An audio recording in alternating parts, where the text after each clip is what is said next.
திராவிட முன்னேற்ற கழகத்துடைய தலைமையில் தேர்தலை சந்திச்சு வென்ற தோழமை இயக்க சட்டமன்ற உறுப்பினருடைய ஆதரவோடு ஆட்சி அமைத்திருக்கக்கூடிய புதிய அரசிற்கும் மாண்பு முதலமைச்சர் அவர்களுக்கும் என்னுடைய வாழ்த்துக்களை நான் மீண்டும் தெரிவித்துக் கொள்கின்றேன். மாண்புமிகு பேரவைத் தலைவர் அவர்களுக்கும் பேரவை துணைத் தலைவர் அவர்களுக்கும் என்னுடைய நன்றி. உங்களுடைய பணிகள் சிறக்கட்டும். மீண்டும் என்னுடைய வாழ்த்துக்களை தெரிவித்துக் கொள்கிறேன். நன்றி, வணக்கம். வெல்க தமிழ், வாழ்க தமிழ்நாடு. மக்களை பிரிக்கும் சனாதானம் நிச்சயம் ஒழிக்கப்பட வேண்டும். நன்றி, வணக்கம்.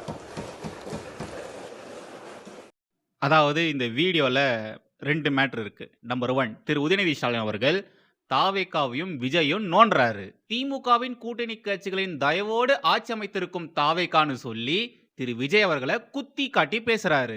அந்த இடத்துல திரு விஜய் அவருடைய முகம் மாறுது. அதாவது எங்களை தீய சக்தின்னு சொன்னியே, இந்த தீய சக்தியின் தயவால தான் தூய சக்தின்னு சொல்ற உன்னுடைய ஆட்சியை அமைஞ்சிருக்குன்னு விஜயையும் தாவேகாவையும் சுட்டி காட்டி இல்ல குத்தி காட்டி பேசுறாரு. விஜய் தன்னையும் தன்னுடைய கட்சியையும் தூய சக்தின்னு சொல்லிக்கிட்டா விஜயும் தாவேகாவும் தூய சக்திகளாக மாறிடுவாங்களா? லாட்ரி மார்ட்டின் கூட கூட்டு வச்சுக்கிட்டு நீங்க எப்படிங்க தூய சக்தின்னு சொல்லிக்கிறீங்க?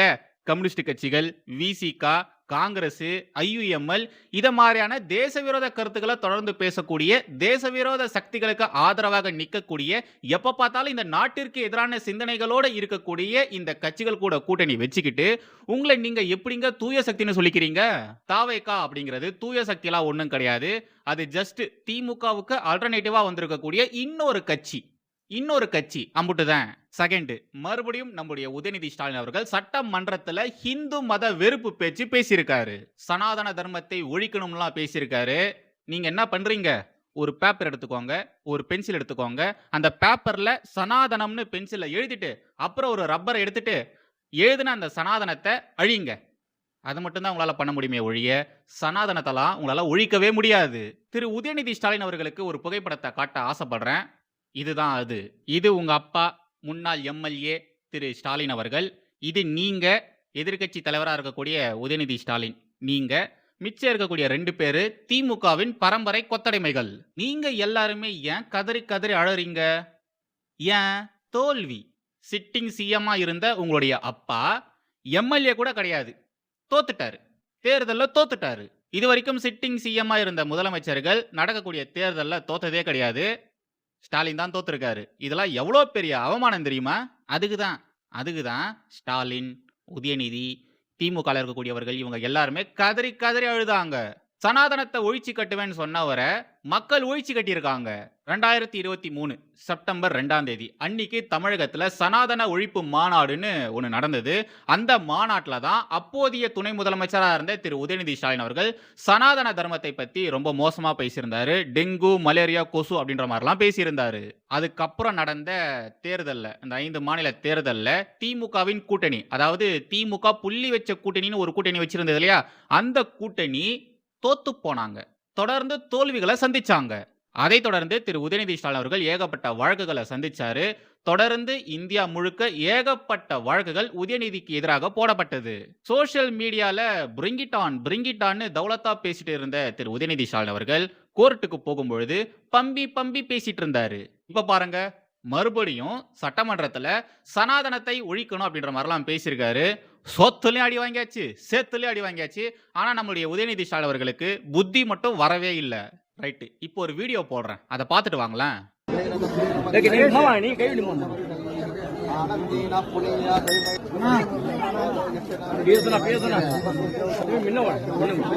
திரு உதயநிதி ஸ்டாலின் அவர்களே, இது யாருன்னு தெரியுதா? இவங்க என்ன பண்றாங்கன்னு தெரியுதா? சார், முதல்ல உங்க வீட்டில் இருக்கக்கூடிய சனாதன தர்மத்தை ஒழிங்க சார், அதை அழிங்க சார். உங்க அம்மா கிட்ட இருந்து அந்த ஒரு விஷயத்தை ஆரம்பிங்க சார். உங்க அம்மாவை கோயிலுக்கு போகாதீங்கன்னு சொல்லுங்க சார். உங்க அம்மாவை பூஜை புனஸ்காரம் எல்லாம் பண்ணாதீங்கன்னு சொல்லுங்க சார். உங்க அம்மா கிட்ட போயிட்டு புட்டு வைக்காத, பூவை வைக்காத, தாலிலாம் ஏன் கட்டிட்டு இருக்க, இதெல்லாம் சனாதன தர்மத்தின் அடையாளங்கள்னு சொல்லி அதெல்லாத்தையுமே நீக்க சொல்லுங்க சார்.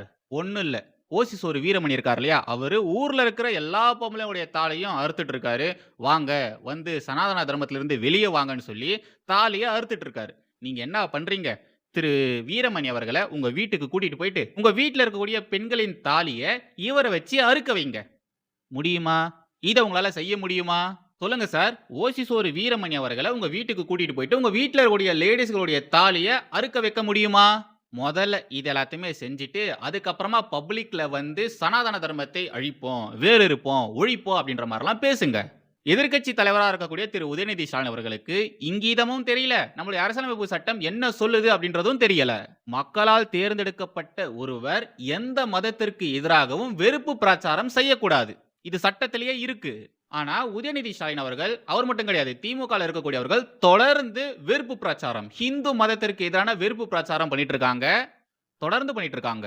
அதுவும் பாருங்க, சட்டமன்றத்துல அனைவரும் சமம்னு சொல்லுவாங்க. எந்த ஜாதி பேதமும் அங்க பார்க்கக்கூடாதுன்னு சொல்லுவாங்க. எந்த மத பேதமும் அங்க பார்க்கக்கூடாதுன்னு சொல்லுவாங்க. ஆனா அங்க உட்கார்ந்துகிட்டு ஹிந்து மத வெறுப்பு பேச்ச, ஹிந்து மத வெறுப்பு பிரச்சாரத்தை உதயநிதி பண்ணிட்டு இருக்காரு. Just imagine. பாஜக இருக்கக்கூடியவர்கள் இதே மாதிரி கிறிஸ்துவ மதத்தை ஒழிக்கணும், அழிக்கணும், இஸ்லாமிய மதத்தை ஒழிக்கணும், அழிக்கணும்னு பேசியிருந்தா இந்த கூட்டம் சும்மா இருந்திருக்கும்? சொல்லுங்க, இவங்கெல்லாம் அமைதியா இருந்திருப்பாங்களா? இஸ்லாமியர்களுக்கு எதிராக பாஜக ஒண்ணுமே செஞ்சது கிடையாது. அதுக்கே இவங்க இந்தியா முழுக்க, உலகம் முழுக்க பாஜக இஸ்லாமியர்களுக்கு எதிரி, இஸ்லாமியர்களின் விரோதி பாஜகன்னு இவங்க எல்லாருமே பரப்பிட்டு வந்துட்டு இருக்காங்க. மைனாரிட்டிகளா இருக்கக்கூடியவர்களால இந்தியால வாழ முடியல, அதுக்கு காரணம் பாஜக தான், ஆர்எஸ்எஸ் தான் அப்படின்ற மாதிரிலாம் அவதூறுகள் பரப்பிட்டு வராங்க.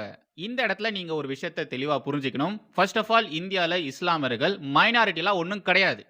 அவங்க ஒன்றும் சிறுபான்மையின மக்கள் கிடையாது. செகண்ட், முஸ்லீம்களை விட இங்க ஜெயின்ஸு, சீக்ஸு, அப்புறம் பார்சிஸு இவங்களாம் தான் ரொம்ப ரொம்ப கம்மியான எண்ணிக்கையில இருக்காங்க. மைனாரிட்டிலையும் மைனாரிட்டியா இருக்காங்க. அவங்களுக்கெல்லாம் ஏன் இந்தியால எந்த ஒரு பிரச்சனையும் இல்ல? முக்கியமா பாஜகவால அவங்களுக்கு ஏன் எந்த ஒரு பிரச்சனையும் இல்ல? இஸ்லாமியர்கள் சொல்லிட்டு திரியிற மாதிரி ஒரு நாளும் இவங்க யாருமே பாஜகவால எங்களுக்கு பிரச்சனை, பாஜக காரங்க எங்களை கொடுமைப்படுத்துறாங்க, ஆர்எஸ்எஸ் காரங்க எங்களை கொடுமைப்படுத்துறாங்க அப்படின்ற மாதிரிலாம் ஏன் அவங்க இது வரைக்கும் சொன்னதே இல்ல? யோசிங்க. கொஞ்சோண்டு யோசிங்க. தமிழகத்துல முஸ்லிம்கள் வெறும் 6% தான். ஆனா உத்தரப்பிரதேசத்துல இஸ்லாமியர்கள் 20% பேர் இருக்காங்க. ஓகேங்களா? அங்க இருக்கக்கூடிய முஸ்லிம்கள் ஓட்டு போடாம பாஜக வின் பண்ணியிருக்குமா? யோகிஜி மறுபடியும், அதாவது 2வது முறையும் அவர் முதலமைச்சர் ஆகியிருப்பாரா? இந்த திமுக தொடர்ந்து லைம் லைட்ல இருக்கணும்னா ஏதாச்சும் குரலை விதைகளை காமிச்சுக்கிட்டே இருக்கணும். குரங்கு மாதிரி அங்க இங்க பெல்ட் அடிச்சு மக்கள் கிட்ட ஏதாச்சும் ஒரு குரலை விதைய காமிச்சுக்கிட்டே இருக்கணும். ஹிந்து மத எதிர்ப்பு, பாஜக வெறுப்பு, இது மாதிரிலாம் அவங்க தொடர்ந்து பேசிக்கிட்டே இருந்தாதான் அவங்களால இங்க சர்வைவ் பண்ண முடியும். அதுக்காக தான் காலங்காலமா இப்படிப்பட்ட ஒரு நெரேட்டிவை இவங்க செட் பண்ணிட்டு வந்துட்டு இருக்காங்க. இதுல ஃபெயில் ஆகுறாங்க. ஆனாலும் பாருங்க, தொடர்ந்து இதே நெரேட்டிவை தான் அவங்க ஃபாலோ பண்ணிட்டு வந்துட்டு இருக்காங்க. 2021 இல்ல 2019 இருந்தே நீங்க கணக்கு எடுத்துக்கோங்க. 2019 இருந்து திமுகவுடைய ஓட்டு சதவீதமானது கம்மியாயிட்டே வந்துட்டு இருக்கு. அவங்க தொடர்ந்து வெற்றி பெற்று இருந்தாலும் அவங்களுடைய ஓட்டு சதவீதம் இருக்கு இல்லையா, அது கம்மியாயிட்டு வந்துட்டு இருக்கு. ஆனாலும் இவங்களுடைய ஸ்ட்ராட்டஜியை மாத்தவே இல்லை, அப்படியே தான் இருக்காங்க. தொத்து போன ஒரு நெரேட்டிவை இன்னமும் பிடிச்சிக்கிட்டு தொங்கிட்டு இருக்காங்க. தொடர் தோல்விகளை சந்திச்சதுக்கு அப்புறமாவும் அது எப்படிங்க நீங்க பண்ண கோமாளித்தனத்தையே மறுபடியும் மறுபடியும் பண்ணிட்டு இருக்கீங்க? புரியல. உண்மையாலே எனக்கு இது புரியவே இல்லை. ஒரு விஷயத்த கையில் எடுக்கிறீங்க, அதுல உங்களால வின் பண்ண முடியல. அப்படி இருந்தாலும் மறுபடியும் எப்படி அதையே பிடிச்சிட்டு தொங்கிட்டு இருக்கீங்க? அந்த கோமாளித்தனத்தையே எப்படி நீங்க மறுபடியும் மறுபடியும் பண்ணிட்டு இருக்கீங்க? சைடுல ஒரு வீடியோ போடுறேன், தயவு செய்து அதை அப்படியே பாருங்க. தேர்தல் பிரச்சாரம் பண்ணும் பொழுது, திரு உதயநிதி ஸ்டாலின் அவர்கள் தேர்தல் பிரச்சாரம் பண்ணும் பொழுது கொஞ்சம் கூட வெக்கம், மானம், சூடு, சொர்ணன்னு ஒரு இழவும் இல்லாம ஹிந்து கோவில்ல, ஓகேங்களா, ஹிந்து கோவில்ல அந்த பட்டர் கிட்ட பொட்டு வச்சுக்கிட்டு, பரிவட்டம்லாம் கட்டிக்கிட்டு, வெக்கமே இல்லாம, கூச்சமே இல்லாம ஹிந்துக்கள் கிட்ட ஓட்டு பிச்சை எடுத்துட்டு, இப்ப சட்டமன்றத்துக்குள்ள போனதுக்கு அப்புறமா, எதிர்க்கட்சி தலைவர் ஆனதுக்கு அப்புறமா சனாதனத்தை ஒழிக்கணும்னு பேசிட்டு இருக்காரு. தெரியாம கேக்குறேன், உதயநிதி சார், உங்களுக்கு கொஞ்சம் கூட கூச்சமாவே இருக்காதா? எப்படி சார் இது மாதிரிலாம் உங்களால பேச முடியுது? எப்படி உங்களால இது மாதிரிலாம் பேச முடியுது? அதுவும் சட்டமன்றத்துல ஹிந்து மத வெறுப்பு பேச்சு இவர் பேசிட்டு இருக்காரு. எம்மதமும் சம்மதம்னு சொல்லிக்கிட்டு, போலி செகுலரிசம் பேசிக்கிட்டு, தொடர்ந்து ஹிந்து மதத்தை மட்டும் டார்கெட் பண்ணி அடிச்சிட்டு இருக்காங்க. தொடர்ந்து அப்போதுல இருந்து இப்போ வரைக்கும் இதே வேலையா தான் இந்த திமுக காரங்க பண்ணிட்டு வந்துட்டு இருக்காங்க. எப்படி சார் இது மாதிரிலாம் உங்களால பண்ண முடியுது? சிறுபான்மையின மக்களின் ஓட்டுகளை வாங்குவதற்காக, அவங்களுடைய மனசை குலுகுலுன்னு வச்சுக்கிறதுக்காக இங்க இருக்கக்கூடிய பெரும்பான்மையின மக்களை தொடர்ந்து இழிவுபடுத்துவது, அசிங்கப்படுத்துவது, அவங்களுடைய நம்பிக்கைகளை ரொம்ப கொச்சைப்படுத்துற மாதிரி பேசுறது, இதெல்லாம் என்ன மாதிரியான வேலை? திரு உதயநிதி ஸ்டாலின் அவர்கள் எதிர்க்கட்சி தலைவர், அவர் மக்களின் பிரதிநிதி. அனைத்து ஜாதி மக்களும், அனைத்து மத மக்களும் ஒன்னா சேர்ந்து தான் திரு உதயநிதி அவர்களுக்கு ஓட்டு போட்டிருக்காங்க. வெறும் முஸ்லிம்கள், கிறிஸ்தவர்கள் மட்டும் அவருக்கு ஓட்டு போடல. ஆனா இவர் என்னடான்னா சட்டமன்றத்துல உட்கார்ந்துகிட்டு ஒரு பொறுப்புமிக்க பதவியில உட்கார்ந்துகிட்டு ஹிந்து மதத்தை ஒழிப்பேன், ஹிந்து மதத்தை அழிப்பேன், ஹிந்து மதம் அப்படின்றது டெங்கு, கொசு, மலேரியா போன்றது அப்படின்ற மாதிரிலாம் தொடர்ந்து ஹிந்து மத வெறுப்பு பிரச்சாரம் பண்ணிட்டு திரியிறாரு. அந்த சபைக்குன்னு ஒரு மாண்பு இருக்கு. அந்த மாண்பை இவர் கடைபிடிக்க தவறிட்டாரு. ஜனநாயக ரீதியில மக்களால் தேர்ந்தெடுக்கப்பட்ட ஒருவர் ஒரு மதத்திற்கு, ஒரு குறிப்பிட்ட மதத்திற்கு எதிராக பேசுறதெல்லாம் எப்படி சார் அதெல்லாம் எங்களால ஏத்துக்க முடியும்? நீங்க அவை மாண்பை கூட கடைபிடிக்கலையே, அதுக்கான மரியாதையும் கொடுக்கலையே. இந்துக்களை நாம என்ன வேணாலும் பேசலாம், எவ்வளவு மோசமானாலும் அவங்கள விமர்சனம் பண்ணலாம். இந்துக்களின் நம்பிக்கைகளை நாம எவ்வளவு கொச்சப்படுத்தி பேசினாலும் இந்துக்களுக்கு இந்த வெக்கமான சூடு சொரணன்றதெல்லாம் கிடையவே கிடையாது. அவங்களுக்கு ஒரு ரூ. 1000 ரூ. 2000 ஓட்டுக்கு கொடுத்தா போதும், நமக்கே நாய் மாதிரி மறுபடியும் மறுபடியும் ஓட்டு போட்டு திரிவாங்க அப்படின்ற மாதிரியான நம்பிக்கைகள் இருக்கு. திமுக இன்னமும் அந்த ஒரு விஷயத்த நம்புது. எப்போ இந்துக்கள் ஒண்ணா சேர்ந்து இத மாதிரி பேசக்கூடிய தீய சக்திகளை ஒழிக்கிறாங்களோ, அப்பதான் இவங்களுக்கெல்லாம் ஒரு பயம் வரும். ஹிந்து மதத்தை குறித்து பேசுறதுக்கான பயம் வரும். தேர்தல் பிரச்சாரங்கள்ல ஹிந்து மத வெறுப்பு பேச்சுகளை இவங்க பேசினாங்களா? அப்போ சனாதன தர்மத்தை ஒழிப்போன்ற மாதிரிலாம் பேசினாங்களா? பயம். எங்க நாம இப்போ பேசணும்னா நமக்கு எதிராக ஓட்டு குத்திருவாங்கன்றது பயம். அந்த பயத்தால அப்போல்லாம் மூடிக்கிட்டு இருந்துகிட்டு, இப்போ வின் பண்ணதுக்கு அப்புறமா எதிர்க்கட்சி தலைவர் ஆனதுக்கு அப்புறமா எப்படி நடந்துக்கிறாங்க பாத்தீங்களா? உதயநிதி சட்டமன்றத்துல இப்படிலாம் பேசுனதுக்கு அப்புறமா முதலமைச்சர் திரு விஜய் அவர்கள் சைலண்டா உதயநிதிக்கு ஒரு செருப்படியை கொடுத்திருக்காரு. இத பாருங்க. அனைவரும் சமம். சட்டப்பேரவையில் அனைவரும் சமம். ஒரு கட்சியில் ஒரு உறுப்பினர் இருந்தாலும் அவரது கருத்துக்கும் மதிப்பளிக்கப்படும். சட்டப்பேரவையில் முதலமைச்சர் விஜய் உரை. முதல் தடவையாக முதலமைச்சரான திரு விஜய் அவர்களுக்கே இவ்வளவு அறிவு இருக்கும் பொழுது, இங்கீதத்தோட அவர் நடந்துக்கும் பொழுது, பல வருஷமா அரசியலே இருக்கக்கூடிய திமுகவினருக்கு கொஞ்சம் கூட புத்தியே இல்ல பாருங்களேன். எங்க எப்படி நடந்துக்கணும் அப்படின்ற அந்த காமன் சென்ஸ் கூட இல்ல பாருங்களேன். இது மட்டும் கிடையாது. திரு விஜய் அவர்கள் இன்னொரு தரமான சம்பவத்தையும் பண்ணியிருக்காரு.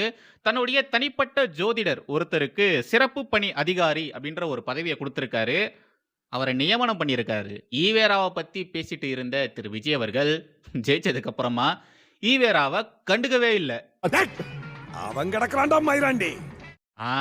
இப்படிதான் ஈவேராவை மதிச்சிருக்காரு திரு விஜய் அவர்கள். ஈவேராவை சட்டம் பண்ணவே இல்ல. அந்த மனுஷனுக்கு மரியாதையே கொடுக்கல. திமுக எப்படி அவங்க பேசுறதுக்கு அகைன்ஸ்டான வேலைகளை மட்டும்தான் பார்ப்பாங்களோ, அதே மாதிரிதான் திரு விஜய் அவர்களும் அவர் பேசக்கூடிய விஷயங்களுக்கு எதிராக நடந்துட்டு இருக்காரு. அந்த கொள்கை கோட்பாடுகள் அதை எல்லாத்தையுமே தூக்கி குப்பையில போட்டு திமுக காரங்கள மாதிரியே தான் திரு விஜய் அவர்களும் பண்ணியிருக்காரு. தனது தனிப்பட்ட ஜோதிடரான திரு ரிக்கி ராதன் பண்டிட் என்பவரை முதல்வரின் சிறப்பு பணி அதிகாரியாக திரு விஜய் அவர்கள் நியமிச்சிருக்காரு. இது இப்போ செம வைரல் ஆயிட்டு வந்துட்டு இருக்கு. இந்த ஒரு விஷயத்தை வச்சுக்கிட்டு விஜய்க்கு எதிரான ஒரு அரசியலை இங்க பண்ணிட்டு வந்துட்டு இருக்காங்க. ரொம்ப மோசமாலாம் பேசிட்டு வந்துட்டு இருக்காங்க. அதாவது ஜோசியம் மீது அதீத நம்பிக்கை கொண்ட ஜெயலலிதா கூட இது மாதிரிலாம் பண்ணது கிடையாது. ஆனா விஜய் பண்ணியிருக்காரு பாருங்க அப்படின்ற மாதிரிலாம் சொல்லிக்கிட்டு இந்த ஊப்பீஸ்கள், தற்குறி ஊப்பீஸ்கள் கதறிட்டு வரானுங்க. எனக்கு இதெல்லாம் பார்க்கும்போது பர்சனலா சந்தோஷமா இருக்கு. உண்மையிலேயே பர்சனலா ரொம்ப ரொம்ப சந்தோஷமா இருக்கு. அந்த பக்கம் திமுக சனாதன தர்மத்தை ஒழிக்கணும், அழிக்கணும் அப்படின்ற மாதிரிலாம் பேசிட்டு இருக்கும்பொழுது, இவர் இந்த பக்கம் சனாதன தர்மத்தின் படி என்னென்ன செய்யணுமோ அதெல்லாம் செஞ்சுட்டு வந்துட்டு இருக்காரு. ஜோசியருக்கு ஒரு பதவி கொடுத்திருக்காரு. பொட்டு வச்சுட்டு வந்துட்டு இருக்காரு. புதுசா ஒரு விஷயத்தை இவர் பண்ணிட்டு வந்துட்டு இருக்காரு. Which is very good. But திரு விஜய் அவர்கள் தேர்தல் நேரத்துல பிரச்சாரங்கள்ல அவர் ஆட்சி அமைச்சதுக்கு அப்புறமா என்ன சொல்லியிருந்தாரு? மக்களுடைய வரி பணத்துல நான் கை வைக்க மாட்டேன். மக்கள் வரி பணத்துல இருந்து நான் பர்சனல் யூஸுக்கு எதுவுமே எடுத்துக்க மாட்டேன் அப்படின்ற மாதிரிலாம் சொல்லிட்டு இருந்தாரு. ஆனா தன்னுடைய பர்சனல் ஜோதிடருக்கு ஒரு பொறுப்பு கொடுத்திருக்காரு. அந்த பொறுப்புக்கான சம்பளம் எங்கிருந்து போகுது? நம்முடைய வரி பணத்துல இருந்து. நாம கட்டக்கூடிய வரி பணத்தை வச்சுக்கிட்டு தான் அவருக்கு இவரு சம்பளத்தையே கொடுக்க போறாரு. அப்பேற்பட்ட ஒரு பொறுப்பை தான் இந்த ஜோசியருக்கும் கொடுத்திருக்காரு. ஃபைனலா திமுக, தாவேகா இவங்க பண்ணக்கூடிய காரியங்களால யாருக்கு லாபம்னு பாத்தீங்கன்னா கண்டிப்பா அவங்களுக்கு கிடையாது, பாஜகவுக்கு. பாஜகவுக்கு இங்க லாபம். என்னதான் திரு விஜய் அவர்கள் ஒரு சில விஷயங்கள்ல திமுக இருந்து மாறுபட்ட மாதிரியான காரியங்கள் செஞ்சுட்டு வந்தாலும் அட்லாஸ்ட் ரெண்டு பேருமே ஒன்று தான். ஏன்னா ரெண்டு பேருக்குமே பெருசா ஐடியாலஜிக்கல் டிஃப்ரெண்ட் ஒண்ணுமே கிடையாது. அவங்க ஒன்றிய அரசுன்னு சொன்னா இவரும் ஒன்றிய அரசுன்னு சொல்றாரு. அவரு பாஜகவுக்கு எதிராக பேசினா இவரும் பாஜகவுக்கு எதிராக பேசுறாரு. கொள்கை எதிரி பாஜகன்னு சொல்றாரு. அங்கேயும் திமுகவுக்கு எதிரி பாஜக தான். இவங்க ரெண்டு பேருமே இதே மாதிரி ஒரே ட்ராக்ல போறதுனால இங்க ஒரு ஐடியாலஜி ஸ்பேஸ் ஆனது ஆர்கானிக்கா உருவாகுது, இயற்கையா உருவாகுது. அந்த ஒரு ஐடியாலஜி ஸ்பேஸை யார் ஃபில் பண்ணுவா? யாரால ஃபில் பண்ண முடியும்? பாஜக, அண்ணாமலை இவங்களை தவிர்த்து அந்த இடத்த ஃபில் பண்றதுக்கான தகுதி யாருக்குமே கிடையாது, எவனுக்குமே கிடையாது. இப்போ தமிழகத்துல இருக்கக்கூடிய இந்த கூட்டம் இருக்கு இல்லையா, இந்த ஒட்டுமொத்த கூட்டமும் போலீஸ் செகுலரிசம் பேசக்கூடிய கூட்டமா மாறி இருக்கு. ஒரு பக்கம் இவங்க திமுக இவங்கள சொல்றேன், இவங்க சனாதன தர்மத்தை ஒழிப்பேன்னு பேசினா, இன்னொரு பக்கம் ஒரு வேக்கண்ட் ஆனது உருவாகுது. அதாவது சனாதனத்தை காப்பேன்னு சொல்றதுக்கான ஒரு கூட்டமானது உருவாகும். அந்த வெற்றிடமானது உருவாகும். ஒண்ணுத்துக்கு அகைன்ஸ்டா நீங்க பேசுனீங்கன்னா, அதுக்கு சப்போர்ட் பண்ற மாதிரி பேசுறதுக்கு ஒரு கூட்டம் உருவாகும். நேச்சுரலா உருவாகும். நீங்க இங்க சனாதன தர்மத்திற்கு எதிராக பேசுனீங்கன்னா, இன்னொரு பக்கம் சனாதன தர்மத்திற்கு ஆதரவாக பேசுறதுக்கான ஒரு கூட்டமும் உருவாகும். அப்படிப்பட்ட கூட்டம் யார தலைவரா பார்ப்பாங்க? தமிழகத்துல யார தலைவரா பார்ப்பாங்க? இங்க அண்ணாமலையை தவிர்த்து வேற யாராலயும் அந்த ஒரு இடத்த நிரப்ப முடியாது. அண்ணாமலை தான் அங்க தலைவரா உருவாவாரு. அந்த ஒரு ஸ்பேஸ மாஸா ஃபில் பண்ற ஒரே பெர்சன்னா அது அண்ணாமலை மட்டும்தான். இந்த திமுக, தாவேகா இவங்கலாம் பண்ணக்கூடிய விஷம காரியங்களால அவங்களுக்கு எதிரான ஒரு ஓட் பேங்க் ஆனது உருவாகும். ஹிந்துக்களுடைய ஓட் பேங்க் இருக்கு இல்லையா, அது உருவாகும். ஹிந்துக்களுடைய ஓட்டு கன்சாலிடேட் ஆகும். அண்ட் அதிமுகவுக்குன்னு ஒரு ஓட் பேங்க் இருக்கு. பட் அதிமுகவில் இப்போ நடக்கக்கூடிய விஷயங்களால நிறைய பேர் அதிமுக மீது அதிருப்தியில் இருக்காங்க. அதிமுகவுக்கு இவ்வளோ நாள் சப்போர்ட் பண்ணிட்டு இருந்தவங்களே பயங்கரமான அதிருப்தியில் தான் இருக்காங்க. ஸோ அவங்க எல்லாருமே நேச்சுரலாக பாஜக பக்கம் தான் வருவாங்க. கண்டிப்பாக திமுக பக்கம் போக மாட்டாங்க. ஏன்னா அதிமுகவுக்கு இருக்கக்கூடிய ஓட் பேங்க் அப்படின்றது ஆன்டி டிஎம்கே ஓட் பேங்க். அவ்வளோதான். அதிமுகவுக்கு சப்போர்ட் பண்ணுறவங்களுக்கு பெருசாக ஐடியாலஜி அப்படின்ற மாதிரிலாம் ஒன்றும் கிடையாது. அவங்களுக்கு இருக்கக்கூடிய ஒரே ஐடியாலஜி ஆன்டி டிஎம்கே அப்படின்றது மட்டும்தான். திமுக எதிர்ப்பு அப்படின்றது மட்டும்தான். அப்படி தான் எம்ஜிஆர் அவர்கள் அந்த ஒரு அதிமுகன்ற ஒரு விஷயத்தையே கட்டமைச்சு வச்சிருந்தாரு. ஸோ அந்த ஓட் பேங்க் எல்லாமே நேச்சுரலாக பாஜக பக்கம் தான் திரும்பும். தாவேகா பக்கம் போகிறதுக்கு வாய்ப்பே கிடையாது. ஏன்னா தாவேகால இருக்கக்கூடியவர்கள் கூட்டணி கட்சிகள் இவங்க எல்லாருமே திமுகல இருந்து வந்தவங்க தான். என்னதான் இவங்க தாவேகா கூட இப்போ கூட்டணியில் இருந்தாலும் அவங்க திமுகவுக்கு தான் நான் சப்போர்ட் பண்ணுவேன், திமுக கூட தான் நிற்பேன் அப்படின்ற மாதிரி வேற பேசி வச்சிருக்காங்க. ஸோ இங்க தாவேகா திமுக ரெண்டுமே ஒரே கட்சியாக தான் தெரியுது.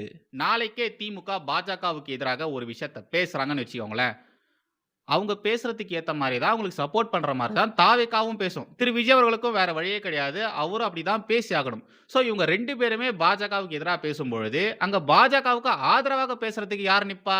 அண்ணாமலை தான். ஆப்வியஸா பாஜக இருக்கக்கூடியவர்கள் தான் இவங்க பேசக்கூடிய விஷயங்களுக்கு எதிராக பேசுவாங்க.